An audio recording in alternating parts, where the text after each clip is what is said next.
Reaction by PH.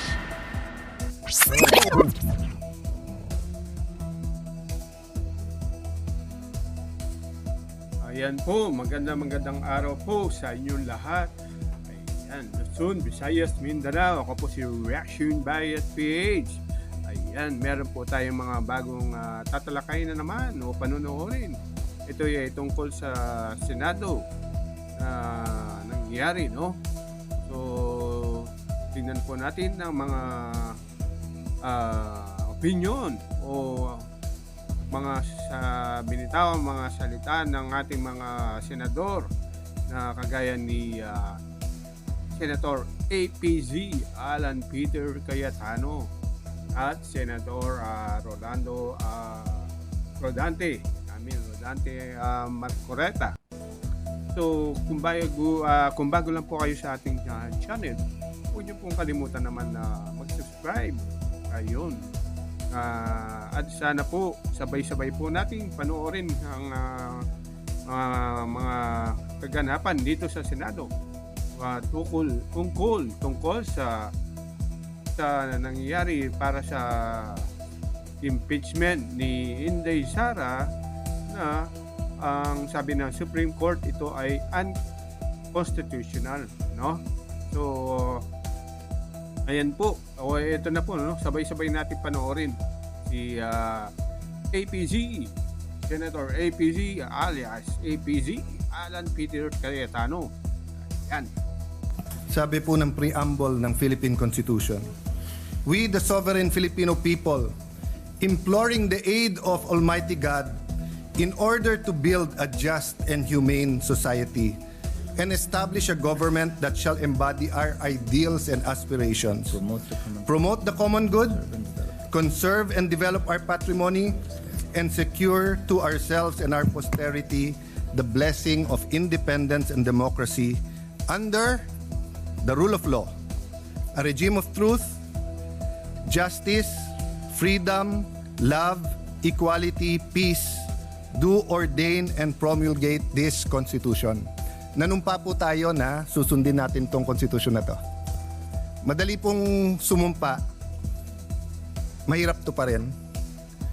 Madali pong sumumpa na susundin kung naniniwala tayo sa desisyon. Paano kung hindi tayo naniniwala sa desisyon? Paano kung ang tinatanggal ngayong hapon na to ay si President Marcos at ayaw kong maging presidente si Vice President Sara Duterte? Will I have the courage to follow the same decision? That is a test I apply to myself today. Tinignan ko po ang Supreme Court decision, solid po. Hindi nito inaalis ang kapangyarihan sa House to initiate impeachment. February 6 po, sigurado yan. In fact, before February 6, may Quadcom na, magiging Glorieta na yan soon. Tuloy-tuloy po yan, yung mga investigasyon na yon, kasi ganun ang politika sa Pilipinas. I hope yung sa baha, imbestigahan din. I hope yung sa corruption, sa smuggling, sa karami-rami nating utang, not only this administration, last administration, 10 administrations. We in this room are all for accountability, but tama yung Supreme Court sa tamang panahon, tamang proseso. Jeremiah 29:11 tells us, "For I know the plans I have for you, plans to prosper you and not to harm you, plans to give you hope and a future." Plano ng Diyos, pagpalain tayo. Pero plano ng Diyos, durugin tayo. So, I remember this episode, I think it was in Twilight Zone, and it was also many times portrayed on television. What if nakilala mo si Hitler when he was 6 years old or when he was a baby, papatayin mo ba siya? I think even sa psychology or philosophy classes, tinatanong to ng mga professors, what if you had that unique opportunity, nakatabi mo si Hitler nung 6 years old siya, papatayin mo ba siya? Ang hirap sagutin nun. Of course, for us who believe that thou shall not murder, ang sagot madali. But what if you could have prevented the worst human rights violations in the world, the Holocaust? What if you could have prevented such such fire of fascism that it actually swept, kung hindi ako nagkakamali, nag-Time Magazine of the Year pa si Hitler. I wonder what our answer is. But I know my answer here today. If you kill Hitler when you are 6 years old, if you justify the ends by the means, you will create more Hitlers. So if the Vice President is guilty, dapat po siya ay i-impeach. Pero sa tamang panahon at tamang proseso. Nagsalita ng Korte Suprema na mali ang proseso, mali ang panahon. But yun po, Mr. President, sana kung ano ang discussion since February 5 dito na nakatuon kay Vice President Sara Duterte, sana kung sino ang guilty sa mga baha, ganun din tayo. Hindi naman siguro si Sara ang gumawa ng mga baha. Sana po kung ano ang cause ng pagkabansot or stunting yung corruption, ganun din. Araw-araw talagang wag natin tantanan. Lastly, Mr. President, may I make an appeal to the media, our friends, the vloggers, yung iba nandito, political analysts, advocates, school deans, etc. Nakalagay kasi dito, we all agree on a regime of truth. Parati na lang ang vloggers ang nasasabihan na fake news. Alam nyo po, marami tayong political analyst ngayon, di naman sila analyst eh. Ang ibig sabihin ng analyst provides objective, non-partisan, data-driven explanation of political events, systems, and trends. Ang ibig sabihin naman ng advocate, champions a specific cause, policy, or interest group to influence public opinion and policy decisions in favor of their positions. Wala namang masama dun eh. So kung ikaw ay advocate, sabihin mo na lang. Pero mag-a-appear ka sa TV, magpapa-interview ka, sasabihin mo political analyst. Pero gusto mo lang, bata mo maging presidente, nililito mo pa ang tao eh. Ganon din po, ilan beses kami binugbog dito nung iba na ang sabi, bawal daw ang isang senator judge na mag-move to dismiss. Pero sila din ngayon ang nagsasabi sa mga senator judge, mag-MR kayo sa Supreme Court. Saan ka kayo nakakita na hindi pwede mag-motion to dismiss? Judges dismisses cases because of no jurisdiction. Ang CA, 3 sila o 5. Hindi nyo lang nakikita sa publiko at hindi sila mag-move kasi sila lang nag-uusap. Ang Supreme Court, hindi ba dinismiss nila? Hindi ba sinabi na no jurisdiction? Tayo kasi dito nag-usap sa hall na to. So natural, hindi naman pwedeng si Senator Batorni ay tumingin lang sa akin tapos maisip niya, dismiss. Walang manifestation dito na hindi sinasabi. My point, Mr. President, is that yung sinabi ni Mahatma Gandhi nangyayari na sa Pilipinas eh. Sabi ni Mahatma Gandhi, if it's an eye for an eye, the whole world will go blind. Let's make our stand. Ilang beses ko narinig dito sa hall na to, ang taong bayan, ang taong bayan, ang taong bayan. Hindi ba naman lahat naman tayo halal ng taong bayan eh, di ba?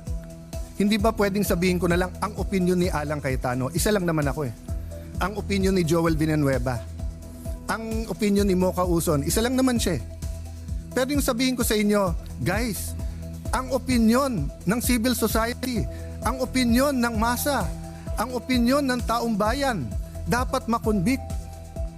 Are we not overstepping and are we not confusing rather than enlightening our political processes?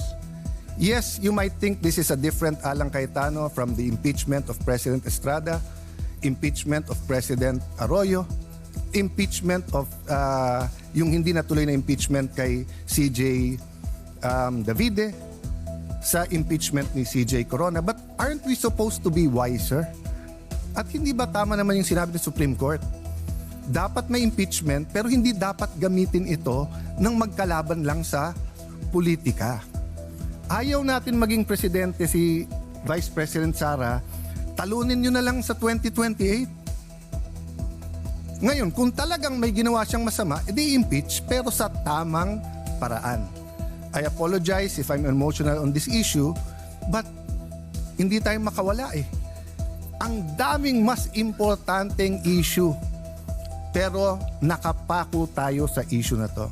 Thank you, dear colleagues, and thank you to Filipino people for the opportunity to share my thoughts on this. So I vote for the motion of Senator Marcoleta.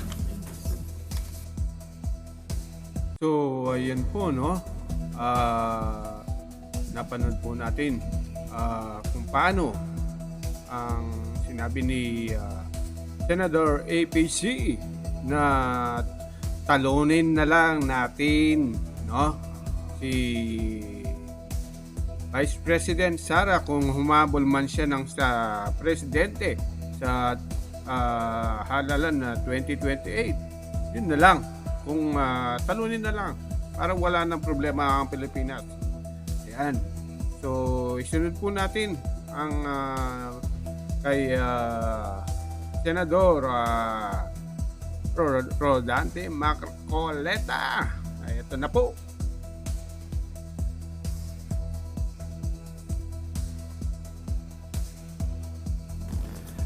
Mr. President, sabi po nung iba, imposible na daw mag-impeach ngayon dahil sa desisyon. I see the decision before you. I approached you last week.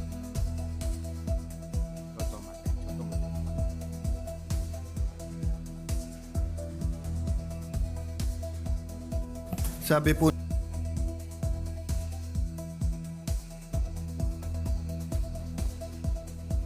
you've been studying it. I see your radio program. Mukhang 10 beses mo na nabasa yung desisyon at apparently, Mr. Senator, you also listen to criticism. So kung ano rin yung sinasabi ng iba, pinapakinggan mo rin. In your view, may I take note first, Mr. President, that I am glad that the Senator made a distinction na he is for the rights of everyone. He was adopted by PDP and ran with a particular party, but he is not a member of the Duterte bloc. Am I correct there? Technically speaking, Mr. President, I am not a member of the PDP, but I admit that I was adopted and I ran in unity with some of the parties of the PDP candidates at the time. The point I'm going at is like, I was a cabinet member in the Duterte administration, but I have not talked to the Vice President. I ran as an independent in 2022, so I speak now as a senator and not as a partisan. I assume the same, Your Honor. Yes, that Mr. President. you're giving your own personal opinion as Senator Marcoleta, not as a partisan. Of course, I assume that for everyone here, no, regardless of our position. So, Mr. Senator, sa iyong paghimay ng desisyon, sa tingin mo ba imposible na ngayon mag-impeach ng isang impeachable officer? Hindi po, Mr. President. So naging napakahirap ba mag-impeach ng isang officer? Hindi ko po alam kung bakit mahirap po sa kanila, Mr. President. Ang importante lang po ilagay lang po sa tamang proseso. Napakasimple po kasi nung kanilang mga tuntunin, iniisip ko, sundin lang yung mga tuntunin. Ang problema po, isa man sa tuntunin, wala pong sinunod. Kaya po humirap ng humirap para sa kanila. So Mr. President, I'm glad you mentioned tamang proseso. I think the way the Supreme Court said it in page 95 of the decision, there is a right way to do the right thing at the right time. The problem, Mr. President, is sinasabi po nung iba, may decision na sa former decisions, meron ng definition ng initiation, and many of us here were not mere spectators there. I mean, Senator Soto, I think, was in the impeachment court, di ba, of Senator Estrada, Senator Loren too. Senator Kiko was still on the, we were together kay Senator Corona. Senator Cheese and I and Senator Mix were in the House during the prayer 1/3 to the Senate articles of impeachment, di ba? So hindi po tayo stranger sa mga pangyayaring ito. Ang punto ko, Mr. President, Senator Marcoleta, kung hindi nagsabi ang Supreme Court ng specific na dapat sundin, pwede kong ma-interpret na baka naman masyadong mahirap. Baka naman kahit anong i-file kung gustong protektahan, hindi na siya ma-impeach. Paano na yung accountability? But is it true, Mr. President, that on page 93, of the decision, the Supreme Court actually narrated what has to be done for a valid impeachment complaint. Yes, Mr. President. Allow me to read. 1. The draft article of impeachment or resolution should be accompanied by evidence when made available to members of the House, especially those who are considering its endorsement. 2. The evidence should be sufficient to prove the charges in the articles of impeachment. 3. The draft articles of impeachment and their accompanying evidence should be made available to all members of the House of Representatives, not only to those who are being considered to endorse. Impeachment is an act of the entire House, which requires a qualified minority of only 1/3 of its members to be transmitted to the Senate. However, the House of Representatives is a deliberative assembly where each member should be allowed to represent the views of their constituents. Let me stop there first. Mr. President, may problema ba yung number 1 na yung articles of impeachment kailangan may ebidensya? Wala pong problema doon, Mr. President. Hindi ba ho baliktad? Kung walang ebidensya, may problema. Tama po. Kasi kung walang ebidensya, ano yon? Tapon mo sa Senate, bahala na si Batman. So precisely tama ang Supreme Court that even if 1/3 endorse or file, dapat may ebidensya na. Let me go to the second part. The evidence should be sufficient to prove the charges in the article. So, ayun po, yung sinasabing ebidensya ito ni Senator APC ay pinapatungkulan yung kanina sinabi ni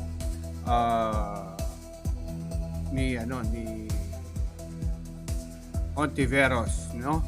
Yun. Na pinagpipilitan kaya hindi pa kailangan ng ebidensya pag nagaya ng petisyon or impeachment. Pero ang gusto ng Supreme Court, may ebidensya na. Yun lang ang gusto. So, yan ang sinasabi ni Senator APC, no? So, yun po.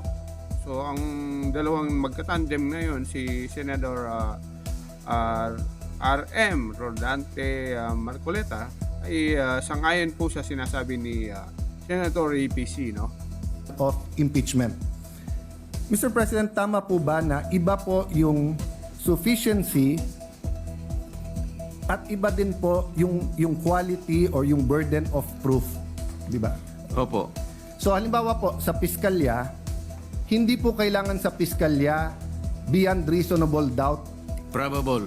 Kailangan lang that there is probable cause that a crime was committed and there is probable cause that the accused committed that crime.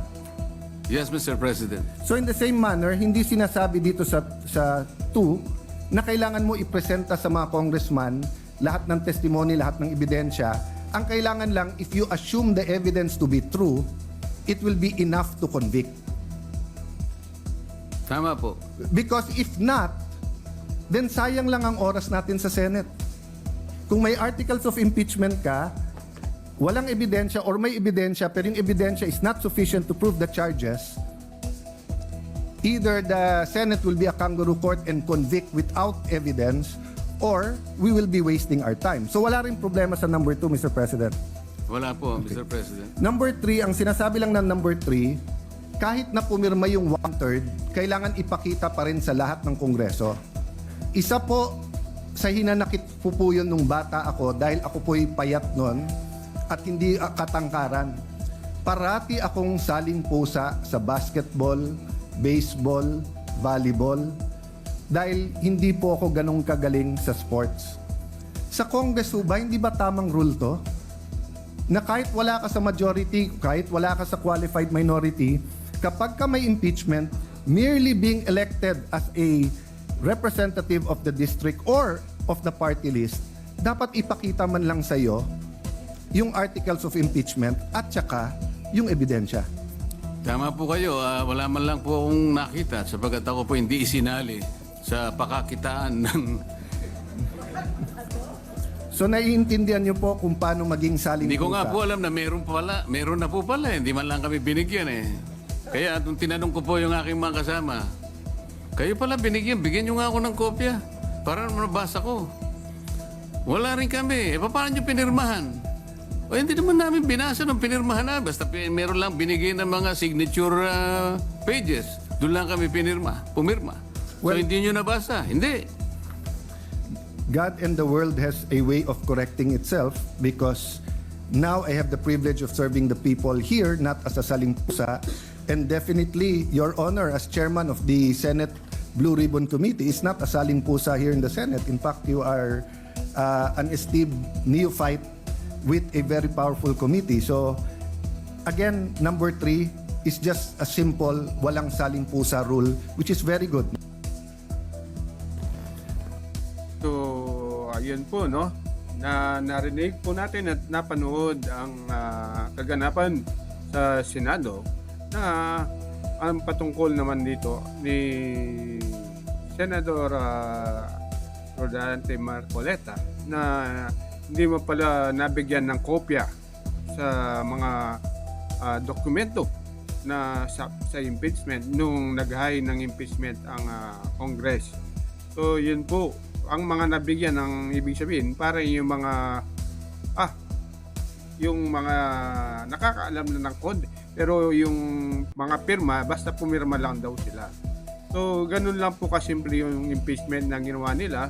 So parang yun ay isang paglabag din sa batas, di ba?